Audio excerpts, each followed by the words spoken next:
This is one big thing I haven't heard anyone bring up in this China versus the US AI race when it comes to electricity. If you see here, the US is orange, right? So from 1990s, 1995, it's grown to about by 2 terawatts up to 2024.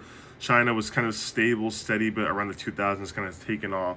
And now it's sitting at about, I want to say 10,000 terawatts, which is a lot of energy. A lot of people have been panicking and they've been a little bit worried about our status in a few years because, yes, they are building a lot more stuff as far as nuclear reactors go and energy proponents, which is going to help their growth extremely well, right? And right now they're sitting at 2.5x the amount of energy capacity that we're pumping out in the US. But one point I haven't heard any mainstream piece bring up is the discrepancy in population between China and the US, right? With China sitting at about 1.4 trillion people and the US at about 320 million people. And when you do the math on it, it really adds up to about the US citizen having an average of like 13 kilowatt hours, right, per person or per capita versus China, which is like 7 per capita. Which inherently means we're about doubling the amount of energy capacity per person that China is. Now, this doesn't mean that we're putting more energy into AI than China is. It just means that I think sometimes those numbers can get misconstrued. And it is also important to keep in mind the fact that China does have a lot of supply chain advantages with a lot of robotics and a lot of stuff that will probably be impacted by AI being manufactured over there. I think even Meta goggles are manufactured in China right now. It's just important to take numbers not at face value, but to really break down what that really means, because China has a lot higher population than the US,